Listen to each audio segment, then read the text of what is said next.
इस किताब के ऑथर हरमन हेस ने गौतम बुद्ध के जीवन से प्रेरणा लेकर इस किताब में एक फिक्शनल किरदार सिद्धार्थ के बारे में बताया है, जो किसी भी आम इंसान का प्रतीक है।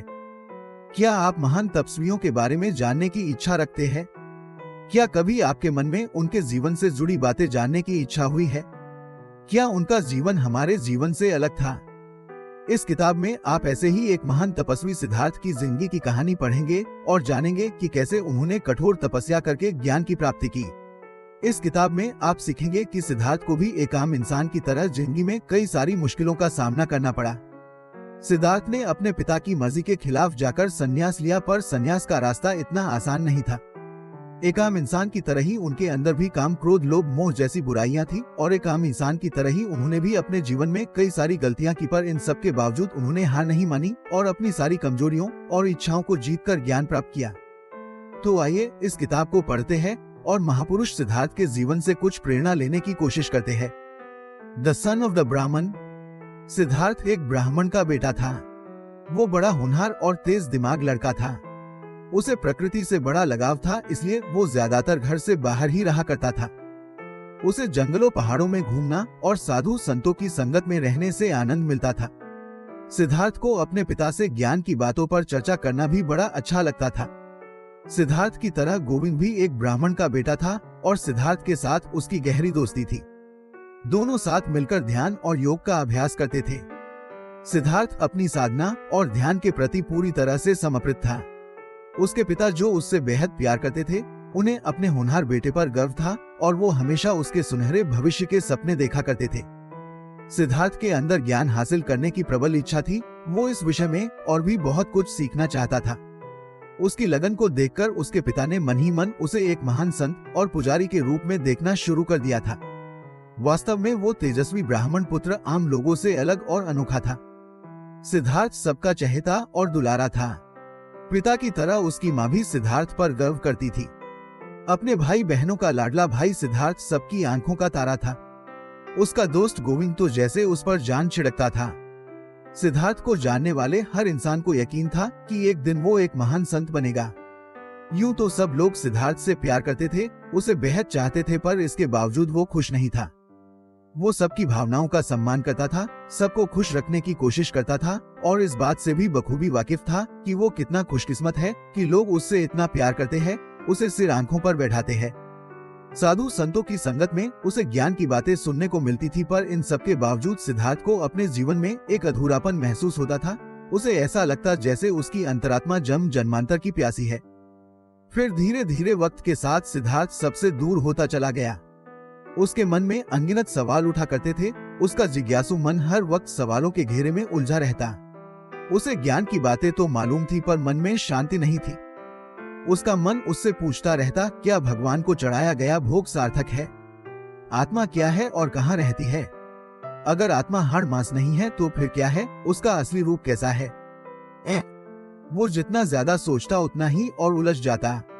उसके सवालों ने उसे इतना परेशान कर दिया कि उसके दिन का चैन और रातों की नींद सब गायब होने लगे। फिर एक दिन सिद्धार्थ ने अपने दोस्त गोविंद से कहा कि वो दोनों एक वट के पेड़ के नीचे बैठकर ध्यान लगाएंगे। दोनों दोस्त कई घंटों तक ध्यान लगाकर बैठे रहे। शाम गहराई तो गोविंद की ध्यान साधना पूरी हुई, पर सिद्धार्थ अभी भी आंखें बंद किए गहरे ध्यान में डूबा हुआ था। वो एक मूर्ति की तरह निश्चल और शांत लग रहा था। सिद्धार्थ के दिमाग में उन तपस्वियों की तस्वीरें घूमने लगी जो दुनियादारी छोड़कर संन्यास ले लेते हैं। उसका मानना था कि घोर कष्ट सहकर जो लोग कठोर तपस्या करते हैं, सिर्फ उन्हें ही मोक्ष की प्राप्ति होती है। कुछ देर बाद सिद्धार्थ ध्यान से उठा और उसने गोविंद को अपना फैसला सुनाते हुए कहा कि वो अब एक तपस्वी बनेगा। सिद्धार्थ अपने पिता के कमरे में गया और उन्हें बताया कि वो संन्यास लेकर तपस्वियों का जीवन जीना चाहता है। उसे यकीन था कि उसके पिता इस बात से इनकार नहीं करेंगे, पर उसके पिता ने बड़ी देर तक उसे कोई जवाब नहीं दिया। सिद्धार्थ की बातों ने उनका दिल तोड़ दिया था। वो उससे बेहद नाराज थे।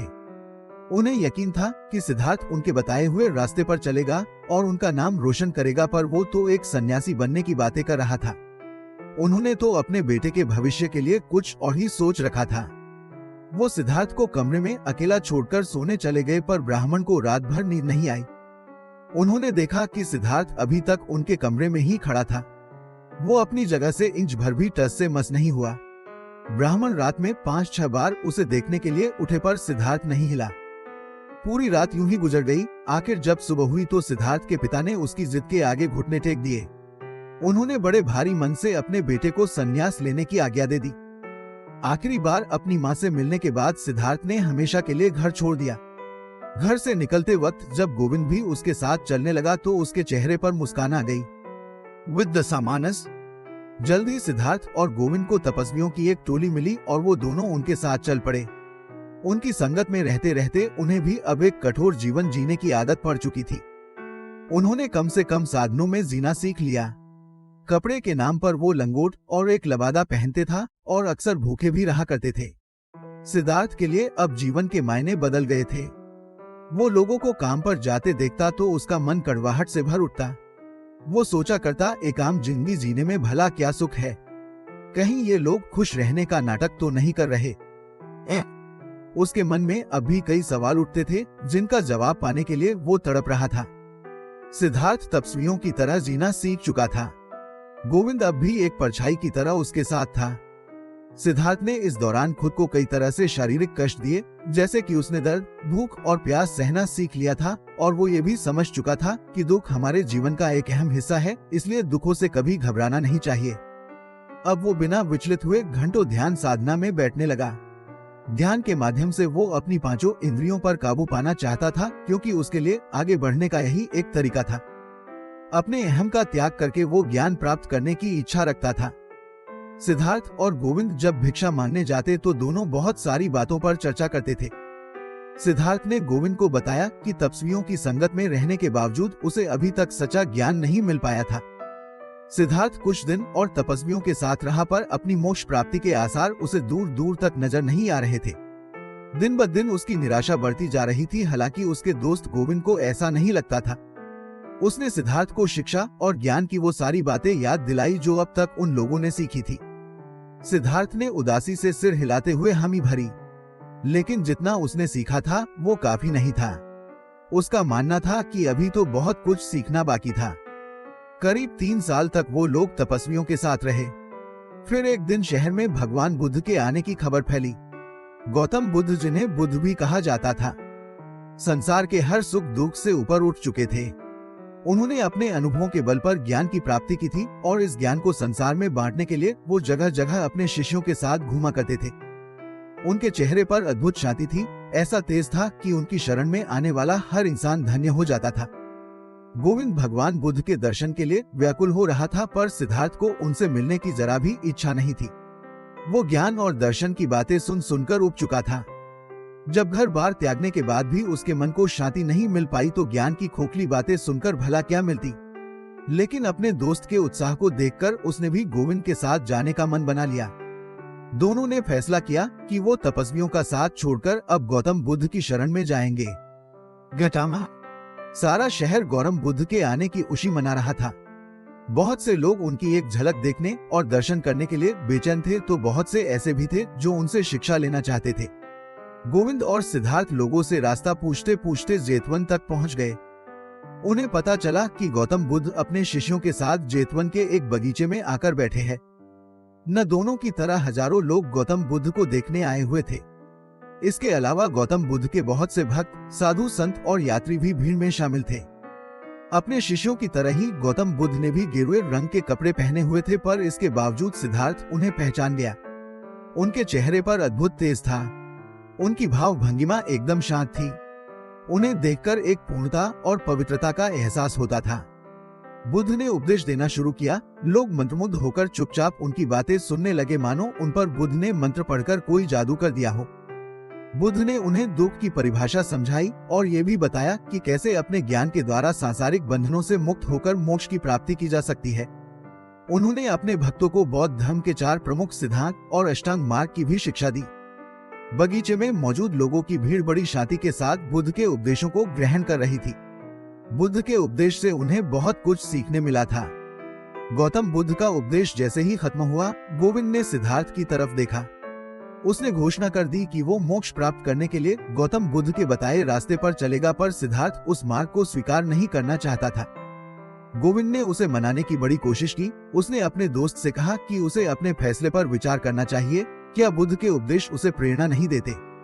सिद्धार्थ ने कहा कि उसे बुद्ध के उपदेश अच्छे लगे, पर वो उनसे प्रभावित नहीं हुआ, इसलिए वो मोक्ष पाने के लिए अलग अलग तीर्थ स्थानों पर जाकर तपस्या करेगा। और आखिरकार इतने सालों तक साथ रहने के बाद अंत में दोनों दोस्तों के रास्ते अलग हो गए। सिद्धार्थ धुन का पक्का था। वो किसी और के बताए रास्ते पर चलने के बजाय खुद के अनुभव से मोक्ष पाना चाहता था। हाँ, ये सच था कि सिद्धार्थ ने गौतम बुद्ध के उपदेश से काफी कुछ सीखा, पर उसे उपदेशों पर ज्यादा विश्वास नहीं था। वो खुद के बल पर मोक्ष के रास्ते पर आगे बढ़ना चाहता था। अवेकनिंग। गौतम बुद्ध और गोविंद के वहां से जाने के बाद सिद्धार्थ काफी देर तक सोचता रहा। वो सोच रहा था कि अब उसे आगे क्या करना चाहिए। वो अभी भी दुखी था। बुद्ध के उपदेश भी उसके मन की अशांति को दूर नहीं कर पाए थे। आखिर वो जीवन से क्या चाहता था?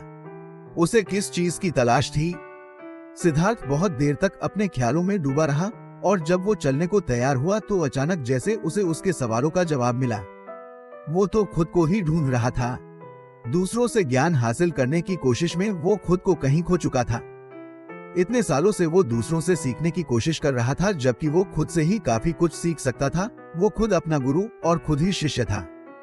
और ठीक उसी पल में सिद्धार्थ को उस सच्चे ज्ञान की प्राप्ति हुई जिसकी तलाश में वो इतने वर्षों से भटक रहा था। कामावा। सिद्धार्थ अब एक नए नजरिए से दुनिया देख रहा था। एक बार फिर वो अपने ख्यालों में डूब गया। दिन पर दिन यूं ही गुजरते जा रहे थे। वो अपने आसपास की हर चीज को बड़े गौर से देखता और हैरान होता। उसे हैरानी होती कि प्रकृति कितनी महान और विशाल है। सिद्धार्थ खुद बड़ा भाग्यशाली महसूस कर रहा था कि वो इन सब अनुभवों से होकर गुजर रहा है। अब वो जंगल के बीच में नदी किनारे एक नाव वाले के साथ उसके झोपड़े में रहने लगा था। एक दिन उसने नाव वाले से कहा, भाई, क्या तुम मुझे नदी के उस पार ले चलोगे? पर मेरे पास तुम्हें देने के लिए कुछ भी नहीं है। इस पर नाव वाले ने कहा, मैं तुम्हें नदी के पार ले चलूंगा, तुम्हें परेशान होने की जरूरत नहीं है। इस नदी को देखो, इसका पानी लगातार बहता रहता है, हर चीज लौटकर वापस जरूर आती है। और मुझे यकीन है कि तुम भी एक दिन नदी की तरह वापस लौट आओगे। सिद्धार्थ चलते चलते एक शहर में पहुंचा। वहां उसे एक खूबसूरत लड़की मिली जिसका नाम कमला था। उसकी खूबसूरती ने सिद्धार्थ पर जादू सा कर दिया। कमला खूबसूरती और नजाकत की मूर्ति थी। सिद्धार्थ को कभी किसी से प्रेम नहीं हुआ था। वो प्यार के बारे में कुछ भी नहीं जानता था, इसलिए उसने कमला से मिन्नत करते हुए कहा कि वो उसे प्रेम के बारे में सब कुछ बताए। नौजवान सिद्धार्थ के साहस और सच्चाई से प्रभावित होकर कमला ने उसकी बात मान ली। हालांकि सिद्धार्थ का जीवन अब पहले की तरह तपस्वियों जैसा नहीं रहा। अब वो एक अमीर व्यापारी कामास्वामी के घर में रहने लगा और जीवन की हर सुख सुविधा का आनंद लेने लगा था। धीरे धीरे सिद्धार्थ ने भी खूब धन दौलत कमाया। अब वो कीमती कपड़े और गहने पहनने लगा था। उसने कामास्वामी का बिजनेस संभाल लिया था और कमला से मिलने जाया करता था। उसने कमला को कई सारे कीमती तोहफे दिए। कमला ने उसे प्रेम करना सिखा दिया था। कई सालों तक ये सिलसिला चलता रहा। सिद्धार्थ ऐशो आराम की जिंदगी जी रहा था। उसे अब किसी चीज की फिक्र नहीं थी, पर एक रात उसे अचानक सब कुछ याद आ गया कि वो कौन है और उसने किस मकसद से घर छोड़ा था। उसे अपनी पिछली जिंदगी याद आने लगी।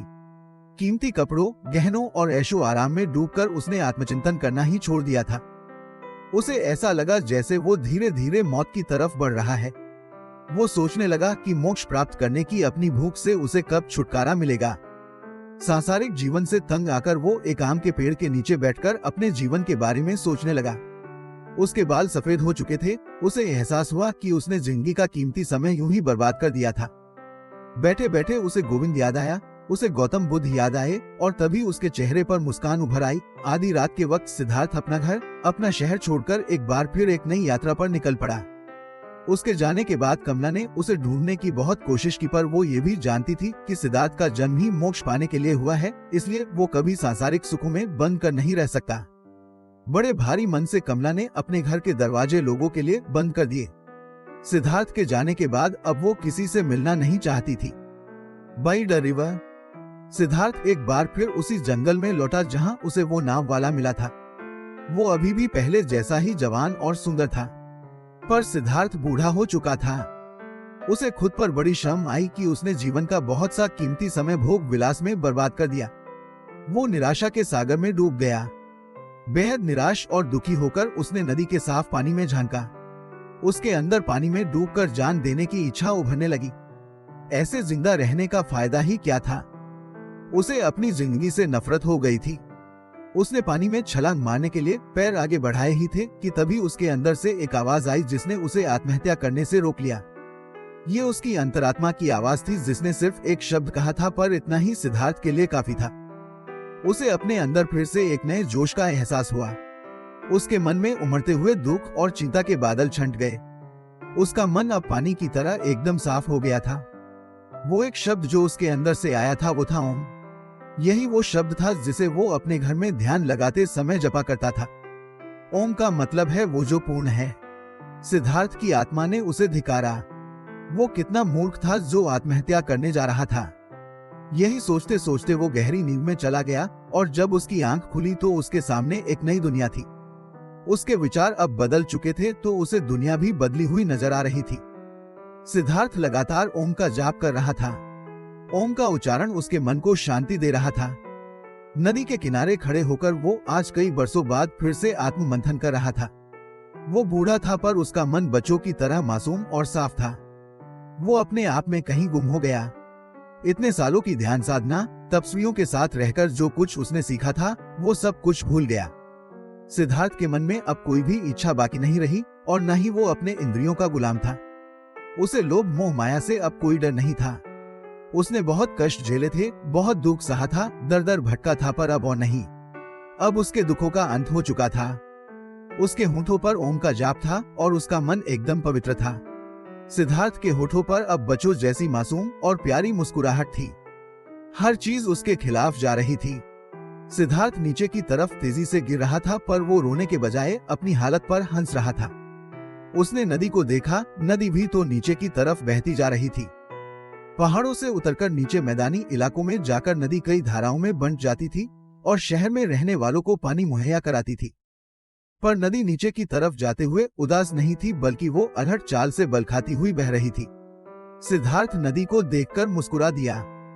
उसे लगा जैसे उसके अंदर आनंद का झरना फूट रहा है। वो अगर कमला के प्यार में डूबा रहता और कामास्वामी के साथ मिलकर पैसा कमा रहा होता तो शायद उसे कभी इस आनंद का अनुभव नहीं होता। अगर उसने दुख का अनुभव नहीं किया होता तो उसे इस सुख की भी अनुभूति नहीं हो पाती। नदी ही अब उसकी सच्ची साथी थी जिसके किनारे बैठकर वो आत्म मंथन कर सकता था। बड़े बड़े ज्ञानियों का ज्ञान भी उसे संतुष्ट नहीं कर पाया था। तपस्वियों की संगत में भी उसके मन को चैन नहीं मिला था। वो इतने सालों से खुद को ही ढूंढ रहा था और खुद ही इस बात से अनजान था। वो कभी समझ ही नहीं पाया कि मोक्ष का द्वार अपने अंदर से ही खुलता है। The ferryman. 20 साल से भी ज्यादा का वक्त गुजर गया था। एक दिन सिद्धार्थ दोबारा नाव वाले से मिला।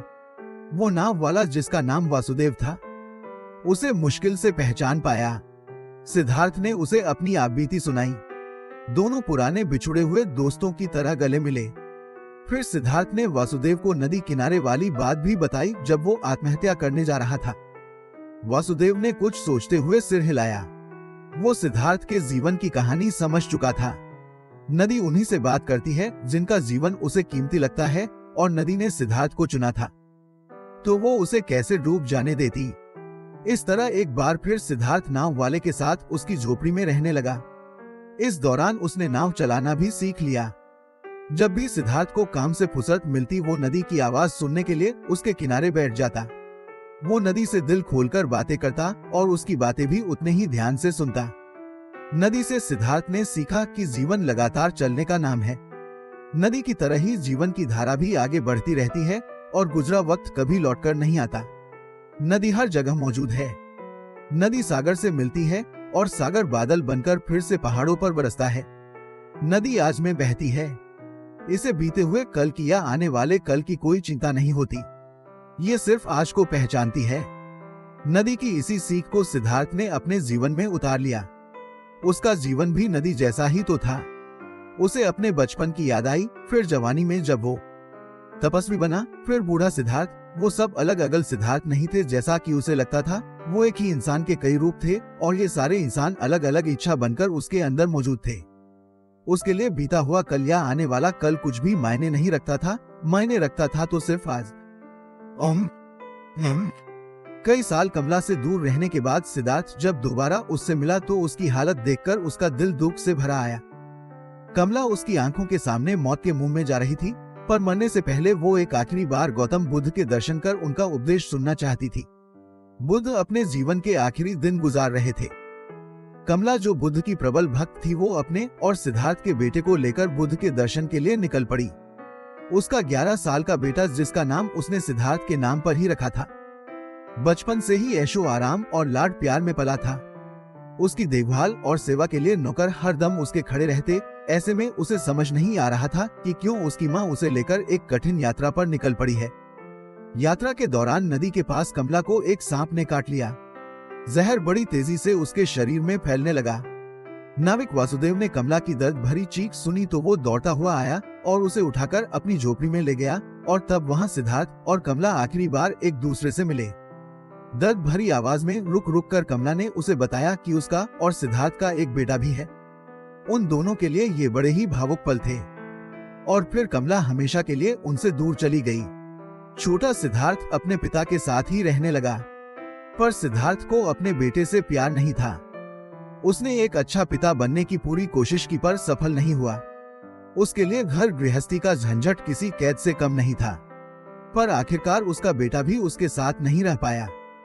कुछ सालों बाद जब वो बड़ा हुआ तो शहर चला गया, और फिर दोनों की कभी मुलाकात नहीं हुई। सिद्धार्थ को जीवन में अब तक सिर्फ दुख का ही अनुभव हुआ था। दर्द से उसकी छाती फटी जा रही थी, पर वो नदी की आवाज अब भी सुनता था। फिर एक दिन अचानक उसे समझ में आया कि आखिर वो जीवन से चाहता क्या था। सिद्धार्थ को अपने जीवन का लक्ष्य समझ आ गया था, और उसकी आत्मा इस लक्ष्य को पाने के लिए बेचैन हो उठी।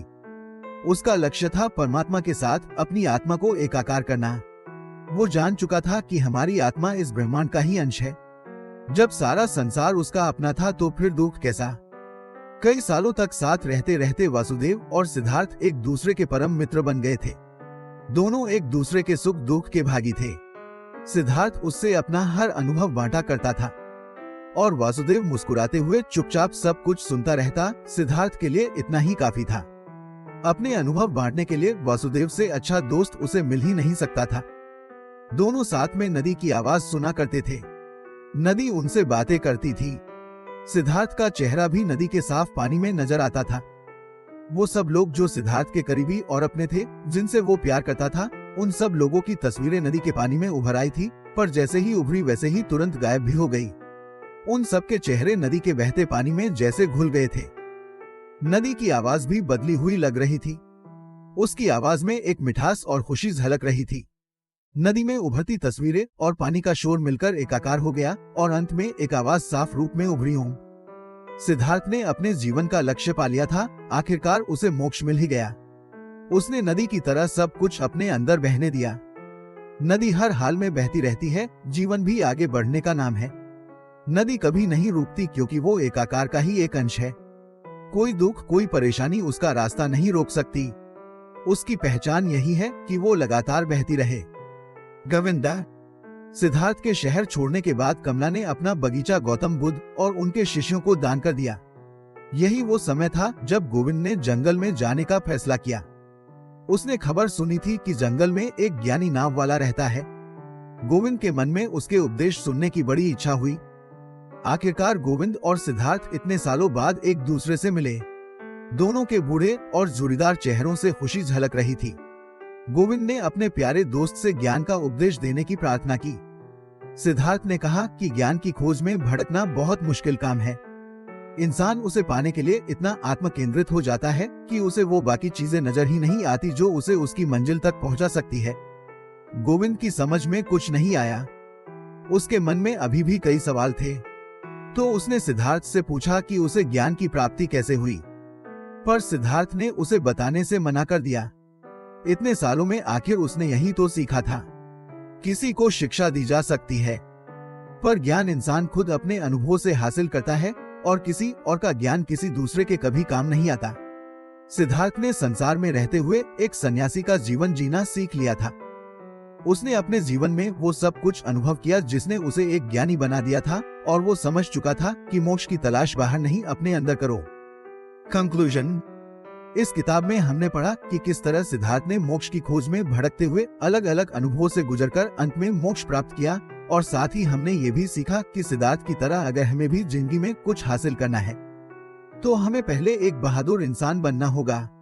सिद्धार्थ इस बात को समझ गया था कि सिर्फ अपने अनुभवों से ही मोक्ष की प्राप्ति हो सकती है, क्योंकि ज्ञान ना तो सिखाया जा सकता है और ना ही हमें किसी और के अनुभव से प्राप्त हो सकता है। ज्ञान खुद के अनुभवों से ही मिलता है। कई सालों तक दुख, दर्द, लालच, काम और क्रोध का अनुभव करने के बाद सिद्धार्थ को मोक्ष मिला। एक नदी की तरह ही सिद्धार्थ ने अपनी भावनाओं को बहने दिया, उन्हें रोका नहीं। नदी की राह में अगर कोई पत्थर भी आ जाए तो भी नदी कभी रुकती नहीं है, वो उस पत्थर के चारों ओर से बहकर आगे निकल जाती है। सिद्धार्थ ने अपने भक्तों को नॉलेज और विजडम यानी ज्ञान और जानकारी के बीच का फर्क समझाया। नॉलेज एक इंसान से दूसरे को बांटी जा सकती है, पर ज्ञान ऐसी चीज है जिसे पाने के लिए हमें खुद ही मेहनत करनी पड़ती है, और ये हमें सिर्फ अपने अनुभवों से ही मिलती है। ज्ञान से ही मोक्ष मिलता है और इसे पाने के लिए हर इंसान को अपना रास्ता खुद बनाना पड़ता है। अकेले चलने से डरिए मत है। इस दुनिया में हर इंसान अपनी किस्मत खुद लिखता है। आप किसी से मदद की उम्मीद तो रख सकते हैं, पर आखिर में अपना भाग्य हमें खुद बनाना पड़ता है। इसलिए अपना रास्ता खुद बनाइए और हार के डर से कभी पीछे मत हटिए। आगे बढ़ते रहिए। आप जहां अपना मन लागेंगे वही आपकी मंजिल होगी।